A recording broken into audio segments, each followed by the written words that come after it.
យើងចូលនៅក្នុង Google របស់យើងអញ្ចឹងយើងយកពាក្យកន្លែងនេះមកបងប្អូនយកពាក្យថា new នេះកន្លែង new video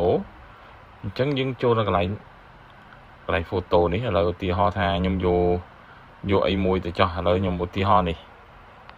ខ្ញុំយករូបភាពដែលខ្ញុំបាន download មកពី Google អីចេះទៅបាទអូខេឥឡូវខ្ញុំយករូបពី download ពីណាមួយមកឥឡូវខ្ញុំយកដាក់ខ្ញុំយកពាក្យថាអង្គរចេះចុះវត្តអីចេះចុះអញ្ចឹងខ្ញុំយករូបភាពហ្នឹងមួយបាទយកមកសរសេរអក្សរពីលើហ្នឹងអូខេឥឡូវយើង save វាសិនបាទយើង save រូបភាពហ្នឹងអញ្ចឹងយើងចូលនៅក្នុង CapCut របស់យើងបាទនេះរូបដែលយើងបាន download អញ្ចឹងយកពាក្យថា add មកអូខេឥឡូវយើងចូលមកដល់កន្លែងហ្នឹងហើយយើងទាញរូបភាព